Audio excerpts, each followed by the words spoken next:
एक फल विक्रेता के पास कुछ सेब थे, उसने 40% सेब बेच दिए और उसके पास अभी भी 420 सेब बचे हैं। तो मूल रूप से उसके पास कितने सेब थे, यही पूछा है कि शुरुआत में उसके पास कितने सेब थे।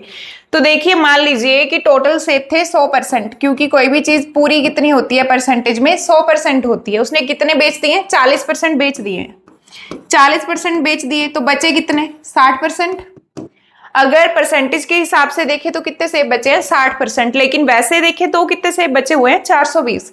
तो इस 60% की वैल्यू कितनी है, 420 है। तो 1% की कितनी आ जाएगी, 7। 420 बटा 60 कितने हो गए, 7।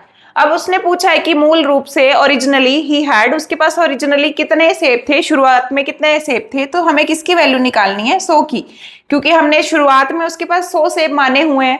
और जब अगर 1% की वैल्यू 7 है तो 100% की वैल्यू कितनी आ जाएगी, 700। इसमें डी जो है वो आपका करेक्ट आंसर होगा।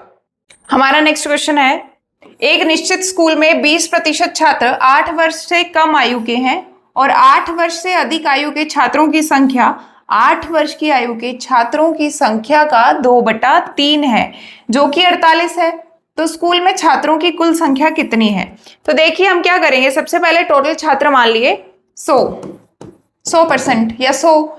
तो देखिए 8 से कम वाले 8 माइनस वाले कितने बोले हैं, 8 से कम वाले कितने बोले हैं, 20%। तो 100 का 20% कितना हो गया, 20 बच्चे ऐसे हैं जो 8 से कम आयु के हैं। और आगे क्या बोला है, जो 8 वर्ष से अधिक हैं, 8+ के हैं, वो कितने हैं, वो 8 वर्ष से अधिक आयु के छात्रों की संख्या जो है वो 8 वर्ष की आयु के छात्रों की संख्या, 8 वर्ष की आयु के छात्रों की संख्या का 2/3 है। इसका 2/3 है, इसका 2/3 कितना हो जाएगा, 40/3।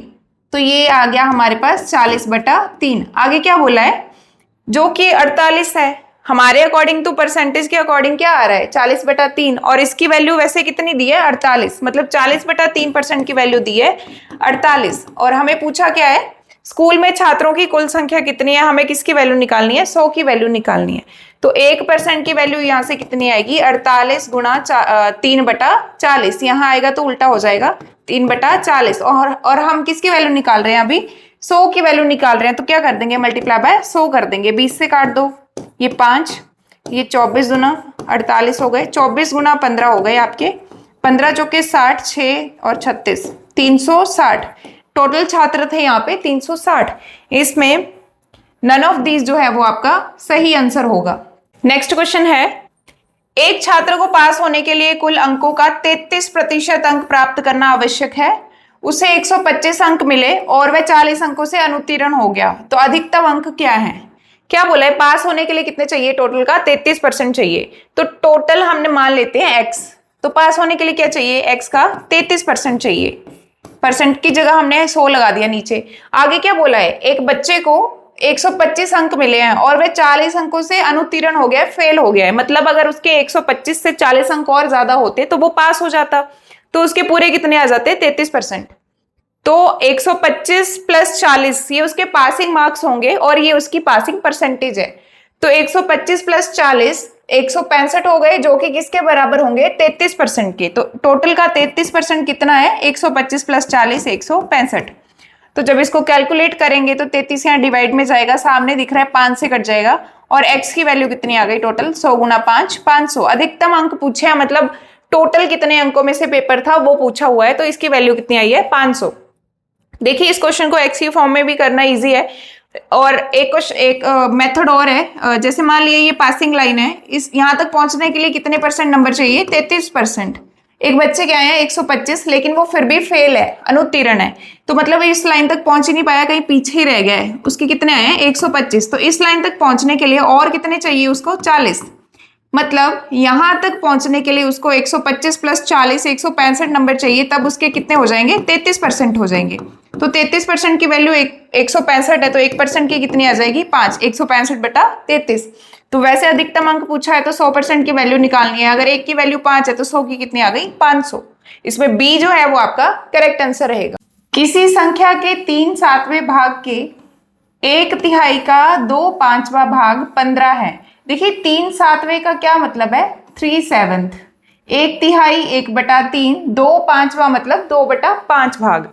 तो सबसे पहले देखते हैं किसी संख्या के, तो संख्या हमने निकालनी है, किसी संख्या के 3/7, 3/7 मतलब 3/7, 3/7 भाग के, फिर से के की जगह क्या आएगा, मल्टीप्लाई, 1/3 1/3 का 2/5, 2/5 मतलब 2/5 कितना है, 15।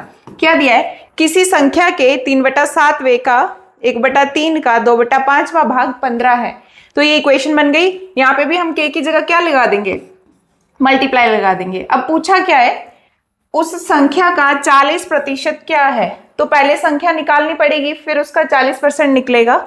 तो यहां से जब देखेंगे तो x की वैल्यू निकालेंगे, ये 3 से 3 कैंसिल हो गया और ये 2/35 है, ये दूसरी साइड जाके क्या बनेगा, 35/2, क्योंकि 2 यहाँ x के साथ मल्टीप्लाई में, यहाँ जाएगा डिवाइड में, x के साथ ये 35 जो है वो डिवाइड में है, वहां जाएंगे मल्टीप्लाई में। अब इसको कैलकुलेट करके जो बनेगा वो हमारा नंबर बनेगा।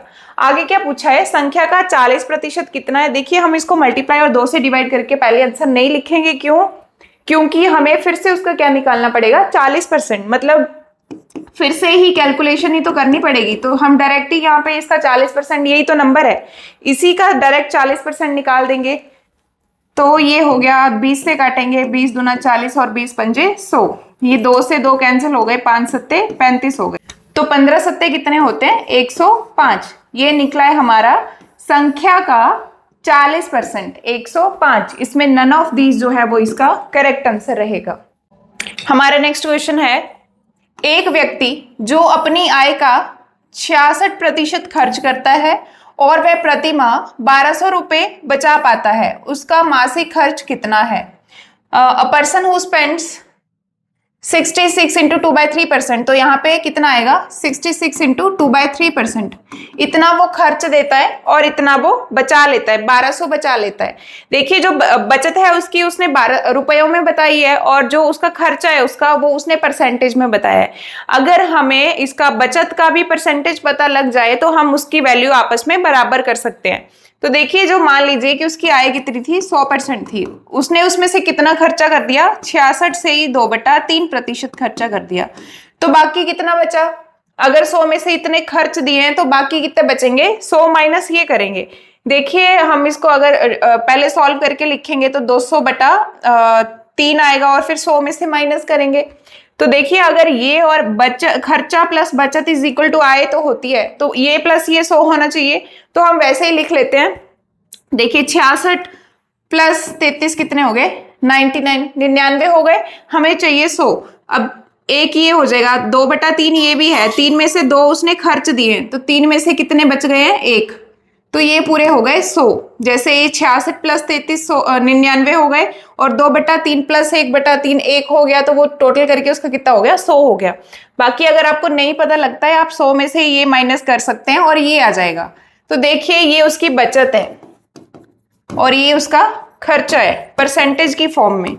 तो आगे क्या बोला है, वह प्रति माह 1200 रुपये बचा पाता है। अगर परसेंटेज के अकॉर्डिंग देखें तो उसकी बचत इतनी है, ये कितना है, 100/3%, और वैसे देखें तो उसकी बचत कितनी है, 1200। तो 100/3% की वैल्यू कितनी दी है, 1200। मुझे निकालनी है पहले 1% की वैल्यू, तो वो कितनी आ जाएगी, 1200 मल्टीप्लाई 3/100, तो ये कितनी हो गई, 36 रुपए 1% की वैल्यू है। उसने पूछा है उसका मासिक खर्च कितना है, तो देखिए खर्चा ये है और ये कितने हैं, 200/3। हमें किसकी वैल्यू निकालनी है, 200/3 की। अगर एक की वैल्यू 36 है तो 200/3 की वैल्यू कितनी आ जाएगी, 36 गुना 200/3, ये हो गए 12×3 36 और 12 दूना 2400 रुपए उसका खर्चा है। तो इसमें बी जो है वो आपका करेक्ट आंसर रहेगा।